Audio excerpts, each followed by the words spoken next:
welcome to episode 9 of I Hope You Suffer. My name is Nathan. I'm Kit.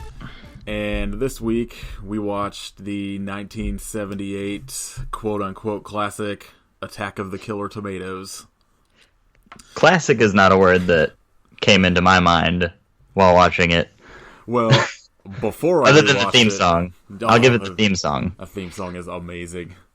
I had fond memories of this movie until I rewatched it. That sounds about right. I loved the cartoon when I was a kid. And I had that and Toxic Crusaders I remember watching a lot as a kid, which are both weird cartoons to have from movies that should not, they should not exist based on those movies. Like RoboCop. RoboCop had a cartoon too. Jesus Christ, did it really? I don't think I ever saw that.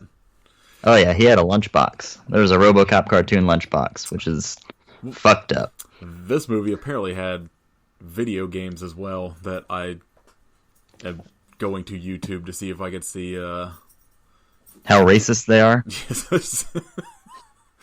Well, that's right, folks. We got more racism theater this week. Oh man, we got some real good racism in this one. Jesus. It's just weird because it's it seems like everything that had tie-ins with this movie were all really based off Return of the Killer Tomatoes, but they all had Attack as the title. It's kind of weird. This was a tough sit through because I had fond memories of watching it when I was a kid based on how much I loved the cartoon. And it essentially just kind of is the movie Airplane with some sort of tomato nonsense thrown in. Some occasional tomato action. But it definitely makes me want to rewatch Return, and then apparently the Killer Tomatoes Strike Back and Killer Tomatoes Eat France, which I have not seen and did not know of, but now I definitely want to watch because there's no way they're worse than this. I feel like if I watch Return, it's going to be the same thing that happened to you during this one. Yeah. Because Return's the only one that I've seen, and I remember really enjoying it, and now I'm terrified it's going to be filled with Hitler jokes and casual racism. I feel like everything that we'll watch from the 70s or 80s, even probably into the early 90s, is going to have at least one Hitler. One African American guy playing Hitler. It's man. This I also was not prepared for the ADR voice of the Asian guy. Oh fuck. That happened and I was just like, are we doing this right now? Is this really happening? My fucking brain melted. Cause that whole scene in the tiny little room, holy shit. It was so bad. There were two things in this movie that I legitimately laughed at. And one of them was the beginning of that when they come into that scene. Yeah, everyone's trying to get into the room. And then so it's a super tiny room and all the chairs are mashed against the wall and there's no space, so everyone's doing rolls over the table to get to their chair. That was good. Yeah, I like that. I was like, all right, this is going to be a good watch because it's 5 minutes into the movie that this happens. I like but that. That same scene is where it immediately goes downhill, and it's ooh, this is going to be a rough watch. What was that? And then the first time they show the little the picture of the trolley in San Francisco, and they just captioned it as New York. I legitimately chuckled at that. But this movie's gonna be weird to talk about because really it's just a bunch of garbage scenes of non-funny jokes, and then for 15 minutes, and some of these scenes go on for fucking ever. That conference room scene where that tiny room is just it takes forever, and then it'll just be actually kind of fun stuff with when there's actually tomatoes on screen, and then it's back to like 20 minutes of just garbage with characters that are uninteresting and like nothing's happening. I can't believe I'm going to say this about a movie titled Attack of the Killer Tomatoes, but they should have leaned into the Killer Tomatoes more. Well, and that's what I feel like Return of the Killer Tomatoes was like from memory, which like, It's much heavier on the tomato action. I don't think I've seen it since the early 90s, but I like, because we were kind of talking for a minute before that I was watching this and I was just like, why don't these tomatoes have faces? Like, what is happening? And then I was like, oh, that has to be... That's a different tomato movie. Yeah, the sequels, because... The other tomato film. I remembered a good portion of this movie, because, like, I probably... I'm sorry. Yeah. I probably had not seen it since, like, watching it as a kid, just based on the cartoon, but, like, the entire time I was just like, oh, wow, this is not at all what I fondly remember it being. You don't fondly remember the paratrooper with the Confederate flag on his suit? It is pretty funny that he's running around with his fucking parachute the entire time.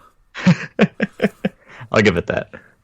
Like, there were parts of this that I was like, okay, that's, like, at least humorous, but a lot of it I was just like, these jokes do not hold up past, like, 1979. There's a couple of real good ones, like, in that same conference room, like, they shift the table or something, and a picture of the USS Arizona falls into a fish tank. I laughed out loud real hard at that. There was also, like, a good probably 15 minutes towards the middle of this that I was just kind of like, I lost interest completely and was just, like, looking at shit on Twitter, so I don't even remember what, like, happens in the very middle. Oh, that was me, but during the back half. Whenever it was probably the heaviest on tomato action, I was just like, what's happening now?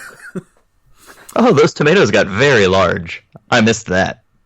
Oh, well, the giant tomatoes were the best. And I am, like, legitimately interested to know how they got some of those, like, fake tomatoes to roll. Because there are some scenes where, like, it's just rolling perfectly straight for, like, a while. It's really impressive. That's like the most impressive... And doesn't make any fucking sense. Most impressive special effect from the 70s. A big rolling tomato. So, the basic, like, general plot of this movie is a group of scientists band together to save the world from mutant killer tomatoes, per IMDb, which I don't believe any of the main characters are scientists. Nope. Like, it's... You got Mason Dixon. Yeah, who... Was he a scientist? No, he was just a guy from, like, the FBI, right? The FIA, I think, is what it was. Oh, that's what like it is. Or it's some stupid written on the side of their car. And then it's like, because the main three characters are Mason Dixon, played by David Miller, and then Jim Richardson, who is the press secretary, who is also, spoiler, the villain of this movie for some reason, played by George Wilson, and then Lois Fairchild, the very dumbly named journalist, played by Shannon Taylor, who this was also her only movie. Good reason, I think. Yeah. That has a scene with a guy that walks by that she's just like, oh, hey, Clark, and then he flies away because of Superman. This movie, as well as the 4 sequels, were directed by John DeBello, and I think he was the co-writer on all 4 of them. Which I wonder if they got progressively more woke. I don't know. As they went on. I can't help but feel like they probably did not. Well, seeing as how they're eating France in the 4th one. Oh, that's the one I specifically want to see, because just in general, that's got to be insane. But, like, I think Return is the only other one that's on anything streaming, but it's on Amazon Prime where you have to, like, rent it or whatever. Yeah, I had no idea that there was anything past Return. I might just look into... I think you might be making these up. I am. Also, Kit and I are going to be writing a sequel about the tomatoes going into space. Oh yeah, it's a space farming movie. Even though there is a sequel apparently in the works, that if it's space, I'm suing. What the fuck? They're making another one? Well, I guess there was like a remake in the works, like around like 2013 or something, that I guess kind of just fell through. But I saw that apparently in 2018 at one of the some Comic-Con, John DeBello talked about how he's working on another sequel. Which, like, if it's gotta be something in space. It's gotta be something completely ridiculous like that. Well, it's the only thing left that's more ridiculous than anything that's come before it. I would 100% watch Killer Tomatoes in Space movie, though. Oh, absolutely. I'm willing to write it. I mean, to be fair, I'm totally willing to watch the rest of these sequels, so I'm pretty much on board. And I have no room to talk because I've literally spent the last week watching nothing but Ernest movies and TV shows, so... Ernest is a goddamn treasure. Oh, man, have you seen Ernest Goes to Africa, though? Oh, yes. It has been a while, so I assume it is much more problematic than I recall it being. Man, it is real bad.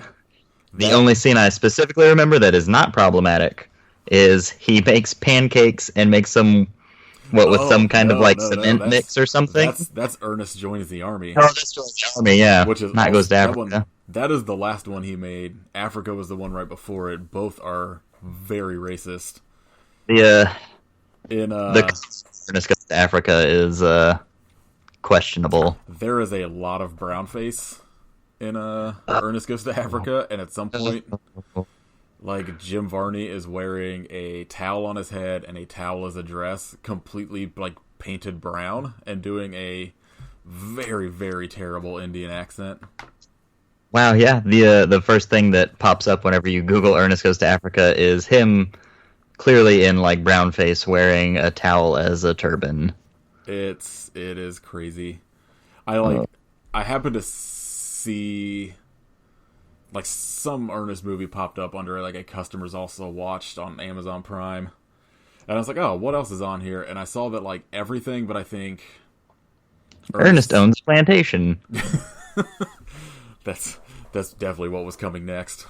But, like, Ernest Scared Stupid and then Ernest Goes to Jail were, I think, the only ones that weren't on there for free. So I ended up watching, like, everything else. Those are the two best ones. Yeah. That's really unfortunate. Ernest Goes to School is real terrible. Yeah. Slam Dunk Ernest is pretty terrible. But I also am going to get done with this and probably watch UHF, so... It's almost time to watch Ernest Saves Christmas. Yeah, that one is pretty bad, too. I was trying for the longest time to figure out who Jeff Sessions reminded me of. And it's one of the elves from Ernest Saves Christmas. If you're a dead ringer. If you're just tuning in, this is Ernest Saves Podcast with Nathan and Kit. This is our pivot. We really wanted to do an Ernest podcast the whole time. We had to reel in people. Yeah, now that we got you, you're stuck with Killer Tomatoes. So this movie has the worst taglines I've ever seen. You've never seen a film like it. You've never seen anything like it. A new musical comedy horror show. Those are absolutely terrible. This one is pretty genius, which is just ARG. AAARGH and a bunch like exclamation points. And trying to leave work early that day. We need a tagline. Just a noise, which isn't even a noise that anybody in the movie makes. Because the tomatoes just kind of like blah blah blah blah blah blah blah blah blah, like just a bunch of gibberish. Which also makes no sense because in this movie they have no mouths. So I guess diving into this, which again is going to be very weird to talk about because nothing really happens. You get an opening crawl, like explaining that, you know, you had The Birds by Hitchcock, that people were like, this is ludicrous, and then a town got attacked by birds.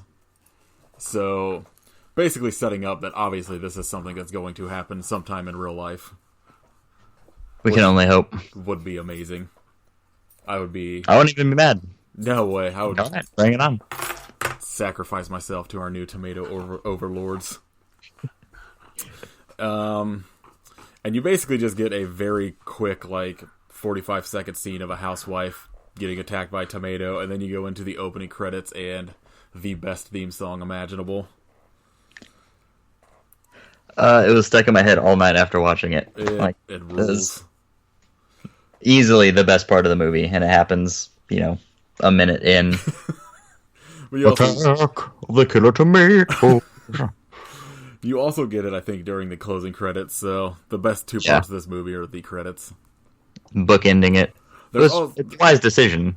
There's also a bunch of, like, fake credits in the opening credits of one of them. There's, like, one of them is, like, rent space or some shit here, call this phone number. And then there's, like, one about, I don't know, like a sofa sale, like an ad for, like, a sofa company or some shit. This movie is basically just, like, trying desperately to be Airplane.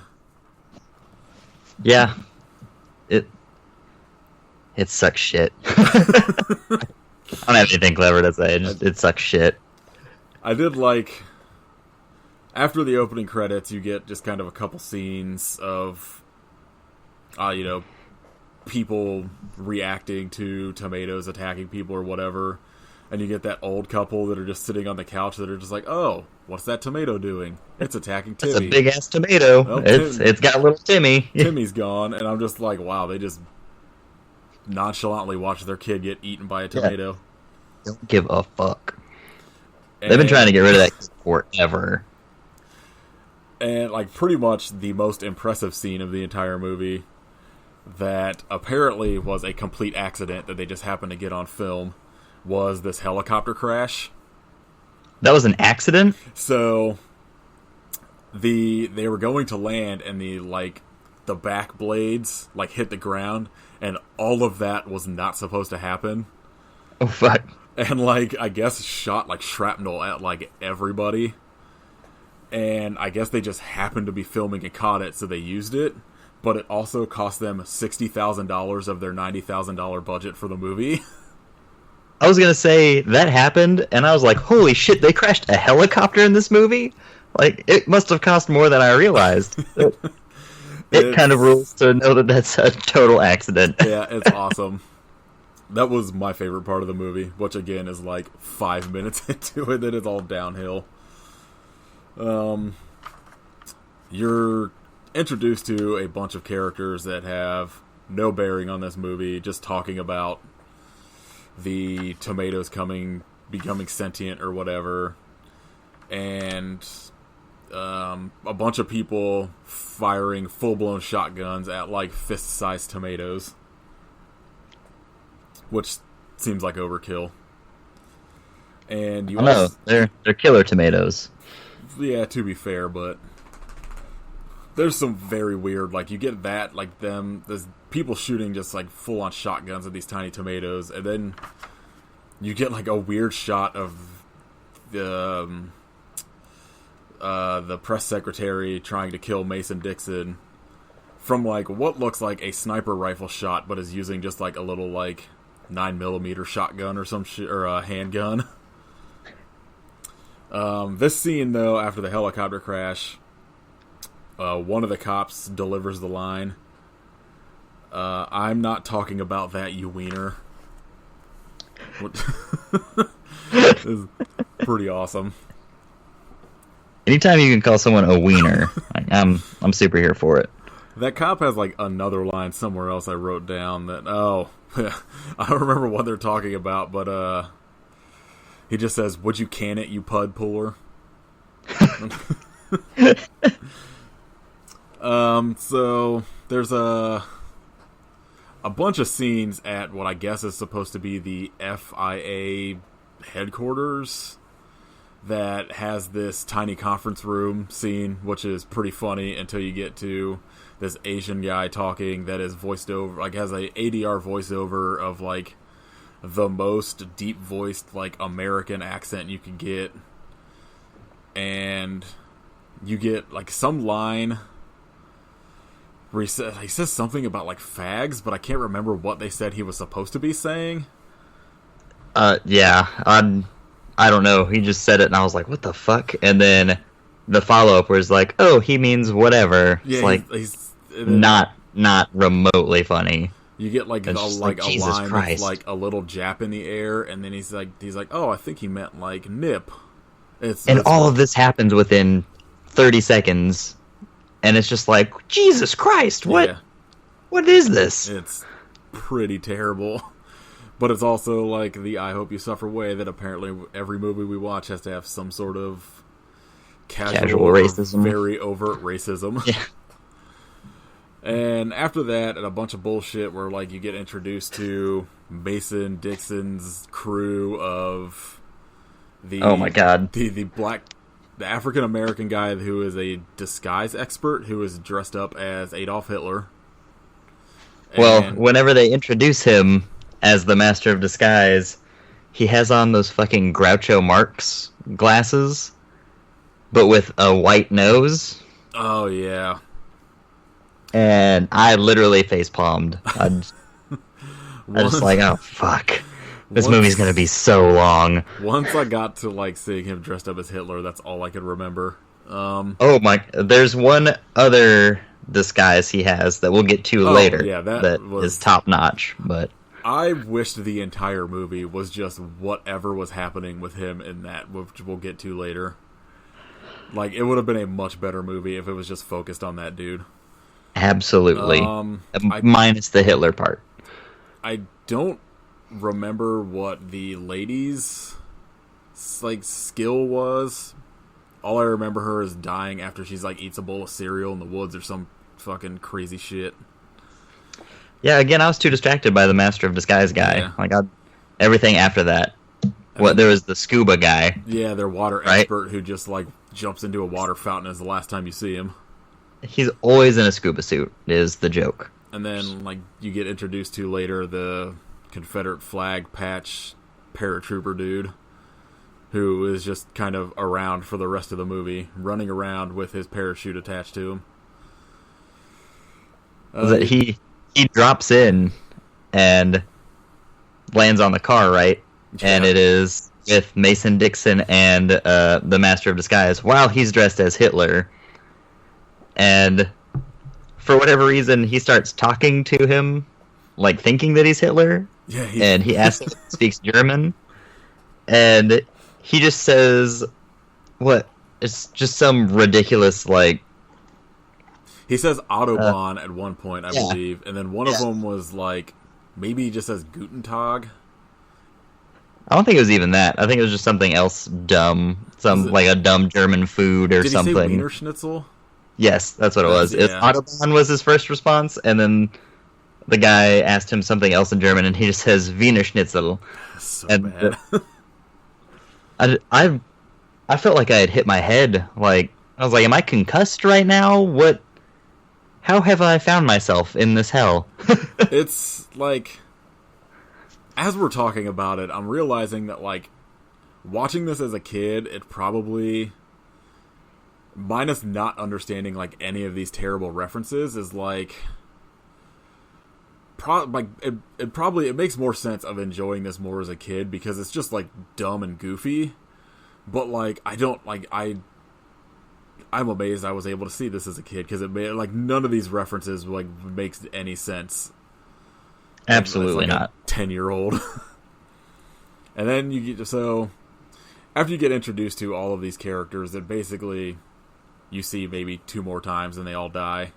You get the kind of awesome Jaws ripoff, which I legitimately kind of laughed at. I was laughing pretty hard at this scene. Just tomatoes like floating in the water and like legs.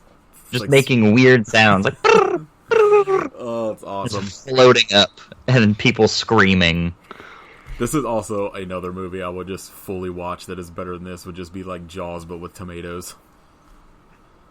Or even Piranha. Like, yeah.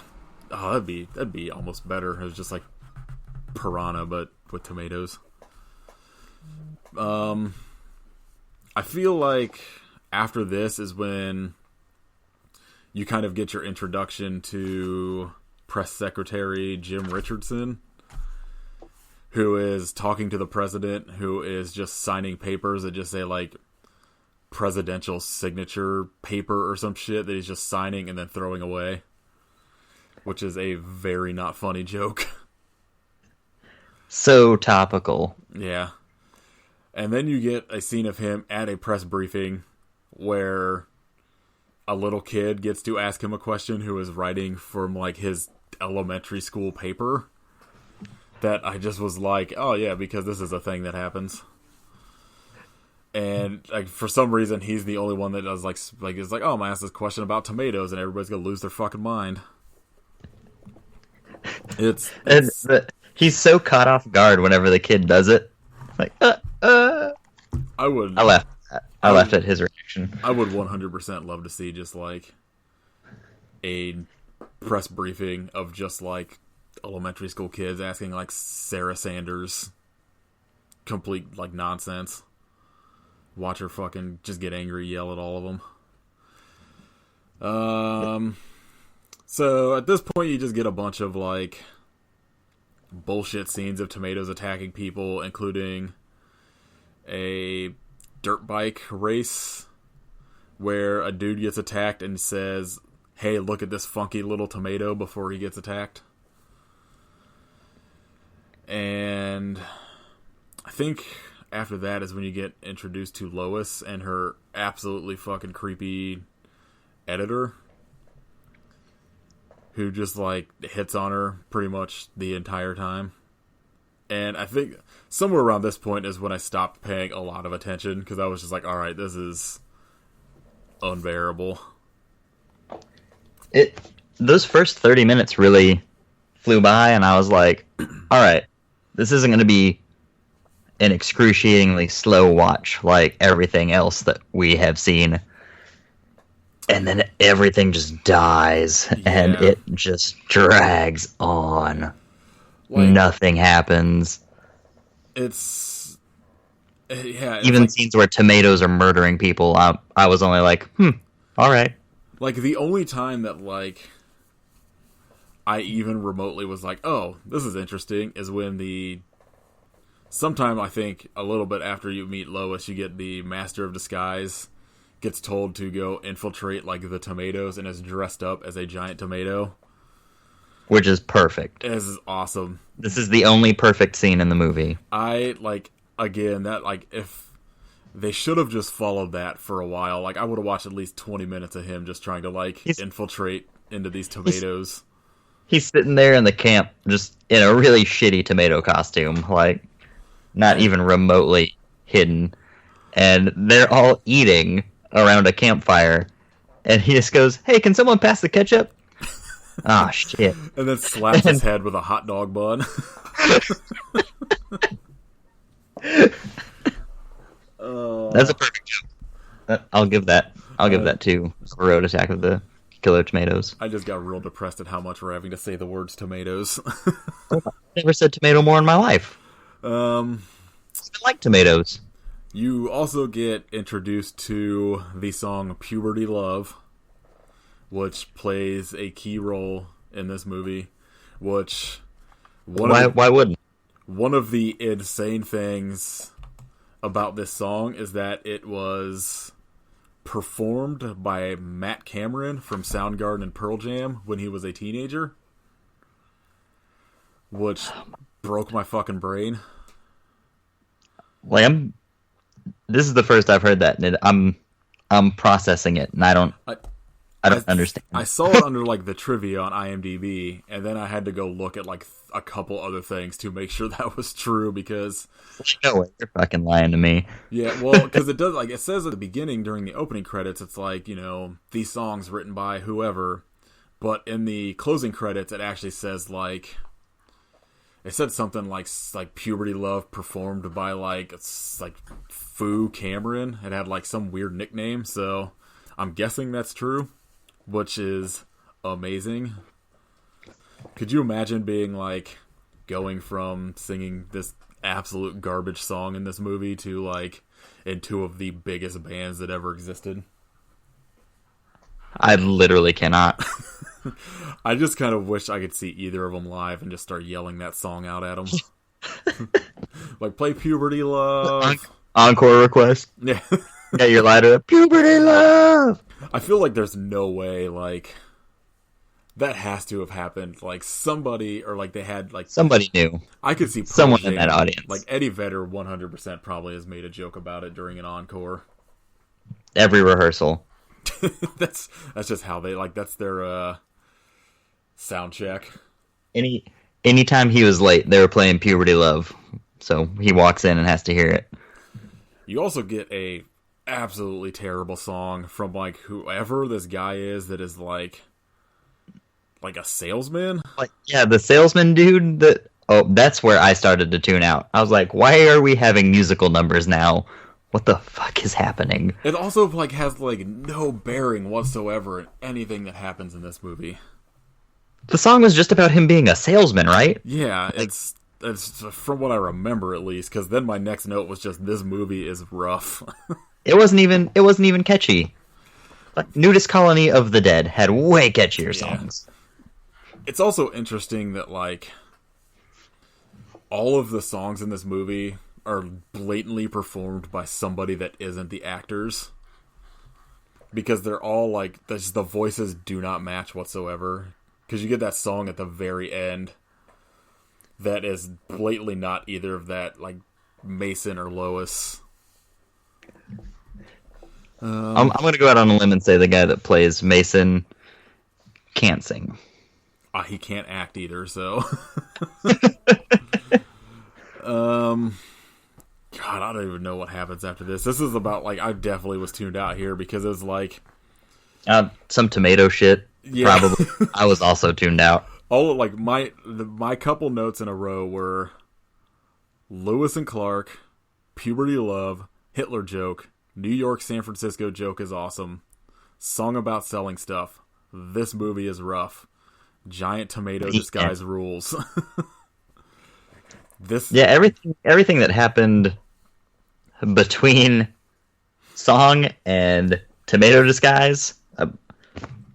Black hole. I wish. I got a concussion. I went to go like pee and I fell and I hit my head on the toilet seat. You're just like living a Jacob's Ladder scenario of like, this is the end of your life. What a horrible way to die. Jesus Christ. Oh god, now I just want to watch Jacob's Ladder and like, it's just like, it's like, that should have been the realization of this movie, is just like, Mason Dixon got shot, and this is just like him imagining all of it. If it had a sweet Dallas-style twist, I'd been way more into it. Oh god, why this? It turned out it was killer potatoes the whole time. Well, there actually is either a novel or like I saw like on Wikipedia when I was kind of like looking at stuff about it. There's either a novel or like a comic book. Somebody made like Attack of the Killer Potatoes. Fuck you. There's like so many weird like spin-off, rip-off things that... Why was this such a big deal? I'm guessing a lot of it comes from like the cartoon, because I think the cartoon... But how did it even get that far?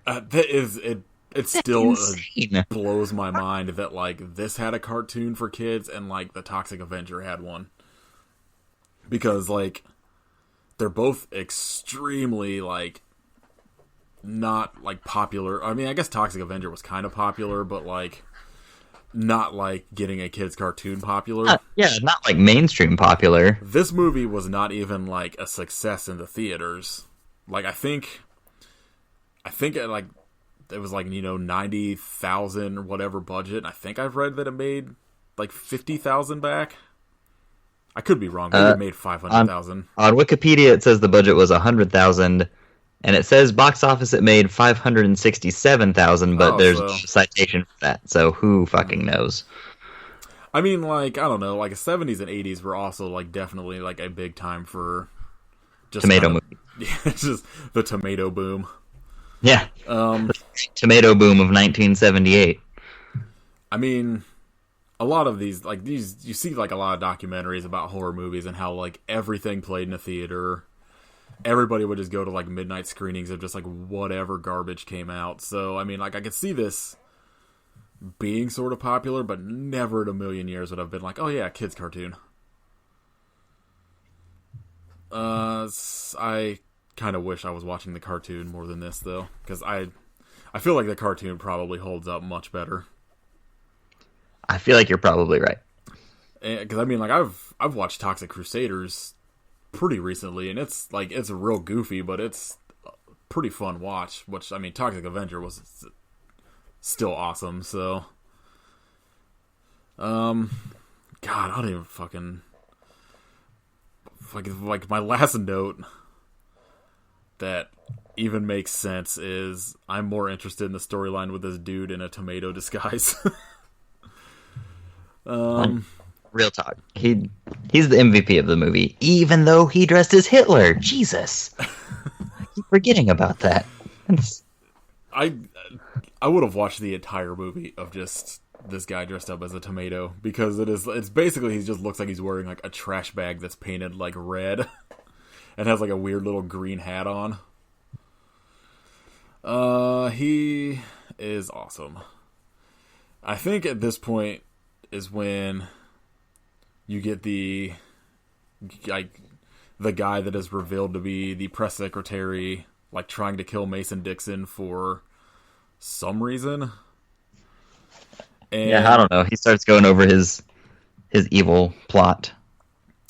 Like you get that like also ridiculous chase scene where like there's two of them where one of them's on foot, but then you get the one where it's like they're doing like the car chase where the paratrooper dude gets his parachute stuck in the car door, is just getting like dragged along the road. And then for like 5 minutes, both of their cars are just like stalling out or some shit, and they just like continue to drive. It makes zero sense. You know what this movie needed? Judge Jet Reinhold. ski chase. Or Judge Reinhold. Judge Reinhold on a jet ski with tomatoes popping out of the sea trying to attack him. And then he can hit a sweet jump off of a ramp, and it launches him to the moon, and that's how we get to Killer Tomatoes in space. I was gonna Boom, say, I think we just need to move it to a planet that has water, so then we can have a jet ski on it. Yes, done. What planets have water? It's the future, and global warming has hit Mars and started melting its ice caps. This movie's coming together. This podcast, we're going to give up on talking about Killer Tomatoes. We're going to move on to the one we're writing. We need to see if John DeBello is on Twitter and just start tweeting at him and be like, hey, we're taking your movie, and we're making it better. We'll let you direct it. Just let us write it, and let me dress up as a giant tomato.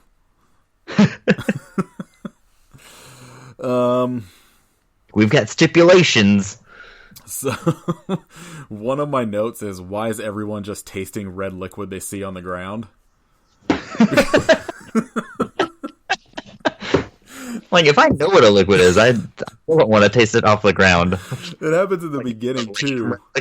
Like, yeah, slurp it up. People are constantly just, like, tasting these red liquids. They're like, no, this is tomato juice. And I'm like, no, that is definitely blood. This fucking... Other movie idea. Crossover with Blood Rage. Oh, and start tasting it, and they're like, that's not cranberry sauce.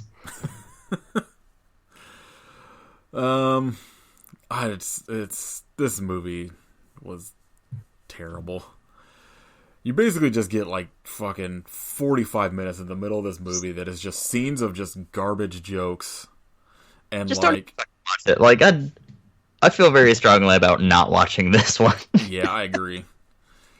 I feel like if you're going to watch any of them, at least like the other ones, the like the basis around like the other ones seem at least so ludicrous that like they have to be at least watchable. And at least, like, from what I remember, like, the tomatoes are, like, more of... They have personality. Yeah, it's almost like Gremlins as tomatoes. See, like, that's another the movie crossover. We can pull some Jim Wynorski stuff and be filming our movie at the same time. I think someone else and have like a Commando crossover. I think Return of the Killer Tomatoes came out like in '88, so I could also see... It had a decade. Yeah, I could also see them being like... Because Gremlins had to have come out before that, didn't it? Yeah, I think it was earlier, mid-'80s. Yeah, I thought so. Like, I could see them being like, okay, let's make this like more like Gremlins, which is probably why... Because I think Return has like a much more kind of like I don't know, like a better fan base. I think more people look at that one more fondly than this. I can't imagine why. And it's also just a bummer that like this is the Pure only one Clooney. that is streaming. Well, yeah, it also has George Clooney. This movie had somebody too that was like, this was their first movie. They played like one of the kids in the movie. It was like Dana Ashbrook or... was the tomato. Do what? Jeff Goldblum was the tomato. Oh my god, I would fucking watch the shit out of that. I'd watch that movie. No, there was like some kid who was in this movie that ended up being like an actor that was in like a bunch of TV shows, but I forgot to write down his name. He was Joel Osment. Yeah. This is the prequel to... This is how like he gets his powers. Basically, you just get to... It's eventually revealed that the press secretary is who has been trying to kill Mason Dixon for reasons, and you get revealed that the reason he can control the tomatoes is by playing them this puberty love song that also is for reasons. It's strong on plot, this movie. Yeah, it ends very terribly. And basically, the press secretary dude is about to kill Mason Dixon. Paratrooper guy comes in and stabs him. They go to San Diego Stadium for some reason and get all the tomatoes to follow them there. And there's a shit ton of people who are listed in the credits as every screwball in San Diego. That they play this fucking puberty love garbage, and all the tomatoes start fleeing or some shit. They all go out and start stomping on all of them. And then you get a scene that Lois is apparently there and is like trapped by a fucking massive tomato wearing earmuffs made out of toilet seat covers. Yes. That apparently is wearing these earmuffs so it can't hear the song, but apparently can be like hurt by just showing the sheet music for Puberty Love, and everyone lives happily ever after. It just ends all of a sudden, and I guess Mason Dixon and Lois fall in love because then they have a song where they're singing to each other, and I don't know if this was supposed to be a joke or if it was like an accident, but they sing the wrong lines in the song where like the male voice Lois is singing at one point and then vice versa. Which I feel like they were... I can't tell if it's a joke or not in this film. Yeah, I don't either. Genuinely have no idea. I feel like it has to be, just because it seems like it would just fit with all of the other non-funny parts of this movie. But yeah, I kind of just wish it was just like a goof that no one caught somehow. Yeah. Like they were watching and everyone else was like us and just tuned the fuck out by the end. And we're like, whatever, just get it out of here. Sell it to someone, please. You also get a shot of what I guess was going to be a sequel that did not materialize, of like a carrot coming out of the ground and talking. I would watch that. The name's not nearly as catchy. No. Attack of the Killer Carrots. That's kind of catchy. I mean... You'd have to spell carrot with a K, though, and make it Mortal Kombat-ish. Just steal the song from Mortal Kombat.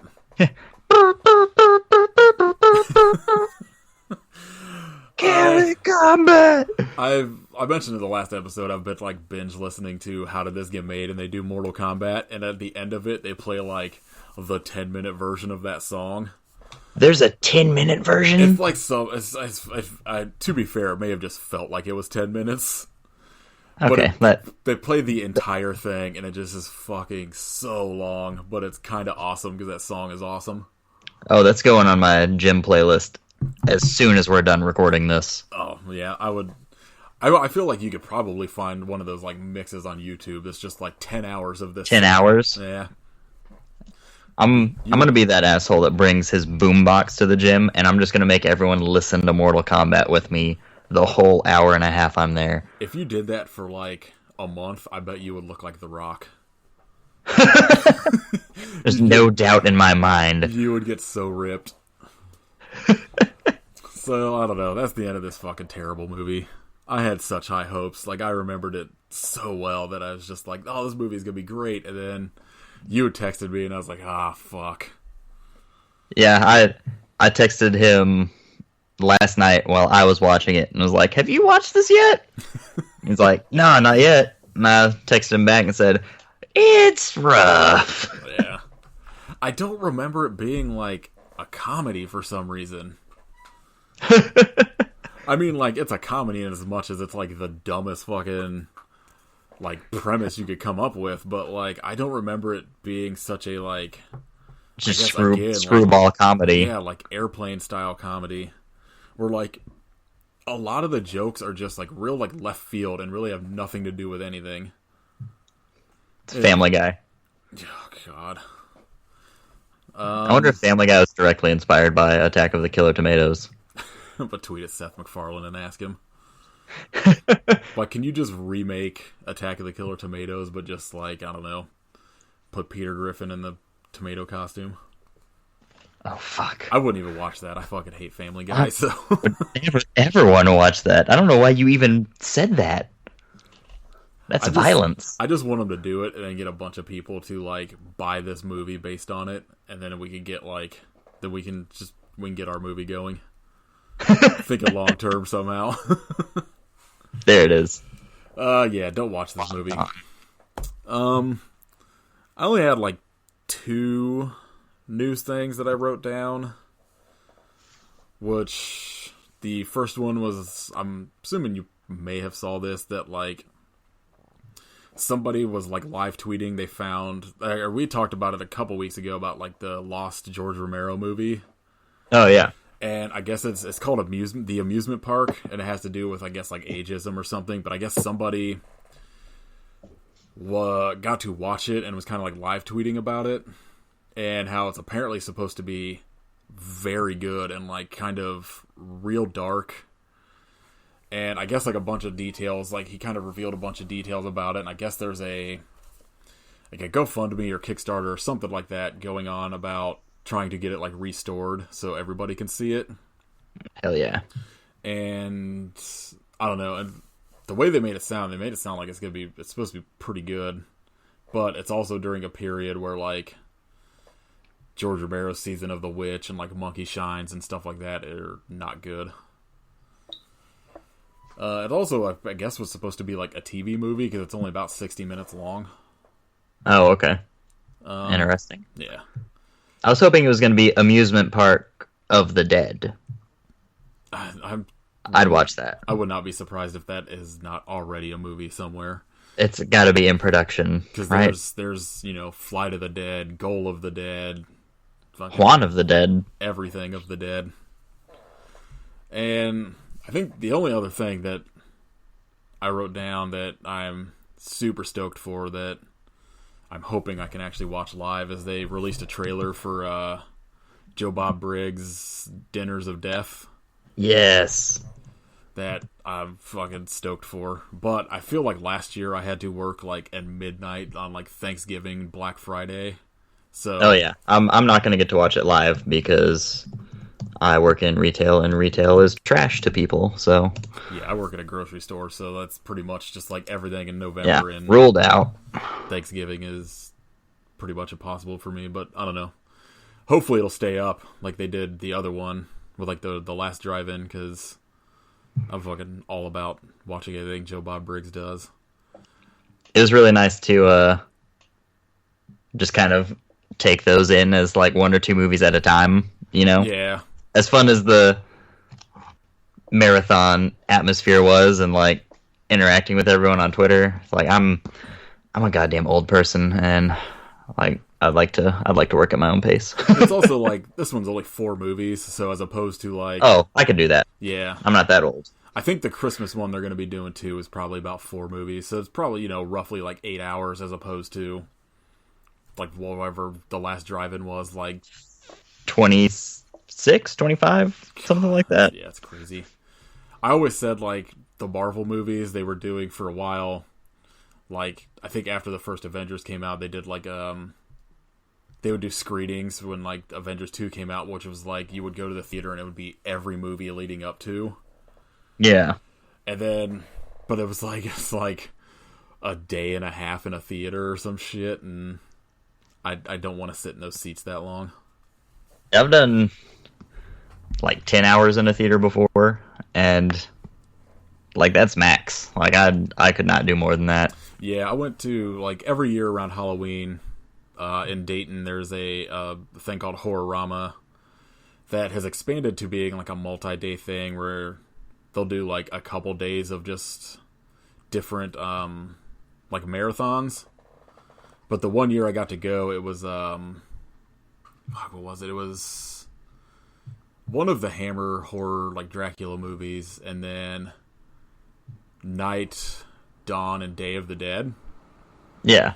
And even like that, like because they would play movies and then do like a good 20 or 30 minutes of just kind of like horror movie trailers, and like they had like a costume contest, and they did I think like a raffle or bidding on kind of like weird memorabilia. So it was from like 6 p.m. to like 8 a.m. or some shit, which it was awesome. But it's like it's just like the movie theaters that do stuff like that do not have seats like comfortable enough for that. Yeah. Yeah, that was like all I had. I don't know. You watch anything good lately? No. Yeah. All I've watched is Ernest. I went and saw Suspiria again, and I want to say that's about it. Yeah, I've basically just been waiting for Mandy to show up on Shudder. Oh yeah, I caved and bought the Blu-ray that came out the other day. At some point, I just gotta have money for that. Fair. Yeah. Yeah, I think minus Ernest, I don't think I've watched anything. Ernest is just, for some reason, taking up all of my spare time because I'm just a garbage person. Understandable. Yeah. In my opinion. Like, I was going to say we need more Ernest in our lives, but that is entirely dependent on what Ernest movie you're watching, I suppose. The only 2 good ones. Yeah. Maybe just like the TV show... The TV show, like Hey Vern, It's Ernest or whatever, is awesome. Yeah. Because it's very like Pee-wee's Playhouse. The movies are rough because like they are all over the place. 2 of the like 8 of them are watchable, and the rest are just real bad. And it's like once you get to Army and like when he goes to Africa, those are awful, low budget. Yeah, they look like early Gwar movies. And I think I'd made a tweet that I was like live tweeting when I was watching Africa, and I made like a reference to that, and somebody was just like, that's the crossover we need, and I was just like, that's all I want now. That'll never happen. Just like Ernest joins Gwar. Ernest in the Gwarmy, which they did like that tweet, so that's somebody needs to just like fucking figure out a way. They're doing like hologram concerts and shit. I was gonna say holograms. We could figure out a way to CGI Ernest into a Gwar movie. Do a Weekend at Bernie's style thing. Just do like it's just like a fucking Thunderbirds puppet. All right, well, next week I believe, will be the Thanksgiving episode, so we're doing Thanksgiving. Thanksgiving. Which is on Amazon Prime Video for free. And for some reason, the third one is on there as well. I don't know why number 2 isn't, but that movie is awesome. I definitely suggest watching that. Gobble gobble, motherfucker. Oh god, the movie rules. It's garbage, but it is fun garbage. And I can't wait to see how it will manage to disappoint me, like everything else that we've seen. I don't know. I feel like it's gonna be like, it's got really terrible humor to it, but like it's one of those movies that is so over the top. Yeah, it's like real over the top, goofy, and like ridiculous that it's at least fun to watch as opposed to like this and Island Claws and Nudist Colony, which all had very good potential that was just not there. Wasted. We need to figure out something for the week after that, and then I think all of December we're gonna try and do Christmas movies, but we also gotta plan that out too, because I don't know, Christmas movies are real hit or miss. Santa Sleigh for sure. Yeah, I definitely want to do that, but I also want to throw in a Silent Night, Deadly Night sequel, since there's like 100 of them, and I'm certain they're all awful. Yeah, I wanted to try and avoid like Black Christmas and stuff that's kind of the more, good. Yeah, well known. I think maybe Amazon Prime has like both Jack Frost movies. Oh, yes. I'm absolutely in on Jack Frost. I have never seen the second one. I've seen the first one. I don't know. We'll figure something out. The schedule's writing itself. Yeah, so this is easy. I mean, yeah. I don't know. What do you want to do after Thanksgiving? You got any ideas? I was looking at Hulu before we started and like ended up watching a trailer for a movie called Ice Sharks like 3 times. It looked pretty awesome. Oh, man. Inhumane, which sounds fucking atrocious. I don't know if it's going to be atrocious, but... We could also do, because that'll be episode 10, and do you want to do like an actual good movie? I feel like you just want to do a good movie because we've just been doing such bad ones. I don't know. Thanksgiving will be like... I have zero problem doing that. I don't know. We'll figure something out. Let's open it to suggestions. Yeah. If you have any suggestions for what we should watch on episode 10, you can hit us up on Twitter at, is it I Hope You Suffer Pod? No, Twitter is just at I Hope You Suffer. Oh. Facebook is I Hope You Suffer Pod, but Twitter's probably the easiest because I pretty much spend all of my time on Twitter just being angry about everything. Yeah, if you got an idea, either like good or bad, something interesting that you think would make like at least good conversation, hit us up on Twitter at I Hope You Suffer and let us know. If it's something that's at least easily available, we will definitely do it. Yes, preferably something that you have seen on a streaming service: Netflix, Hulu, Shudder, Prime Video. I look at Shudder all the time because I just want that damn Shudder sponsorship. And I'm just like, all of these movies look too good except for like Uncle Sam.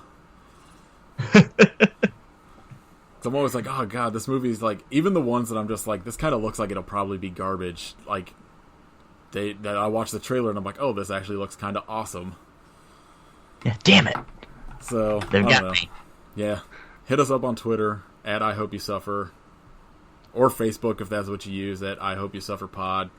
Give us some ideas, even if it's like anything, like even if it's not for episode 10, we will probably end up doing it at some point. So if you have ideas, because after like December, it's just going to go back to just whatever. So crab movies. Yeah, give us some ideas. We're going to lean hard into crab movies in the new year. It's going to be all shark movies because there's a fucking million of them. Oh yeah, and I will watch every goddamn shark movie on the planet. Don't even try me. That's been my thing. Is everything I look at, I'm like, God, this movie looks fucking awesome. We need to do this, but I'm like, we can't just do shark movies. Just like, I'm not even kidding. I watched Ice Shark trailer like 3 times. I watched the trailer for Five-Headed Shark. I've seen both of those. There's something else that I watched that was a shark one. Because I was trying to I was looking at Sharks Hulu. in Venice? Avalanche Sharks? No, oh my god, Avalanche Sharks sounds amazing. Oh yeah. I was trying to look at like Netflix and Hulu just because like I know those are the most like readily available, but it's like Netflix doesn't really seem like it has like shitty movies per se, or like they're They shitty. got rid of all of their shitty horror movies, like, and it's all transferred over to Prime, basically. Well, they have like movies that look like they're shitty, but not in like a fun way. And Hulu seems like it actually has a good mix. Like I hadn't looked at Hulu in a little bit, but like almost everything I looked at that looked like they would be fun were shark movies. So Sharks are just fun. and It's the way it is. It's life. I think the next time we do a shark movie, I told Michelle from Are You Afraid of the Bark we would have her on because she works in like an aquarium, and I got a lot of questions about ice sharks, or sand sharks, or fucking whatever. Yeah, I think that's about it. You can listen to this on iTunes, Stitcher, Spotify, maybe the App Store soon. I'd like put in a thing about that, so we'll see. Pirate radio. Yeah, just follow me around. I'll drive my car, blast it out the windows. Follow us on Twitter, Facebook. I've mentioned both those like 30 times now, and like that's about it. I got nothing else unless you do. I don't. All right. I hope you suffer, but why? But why?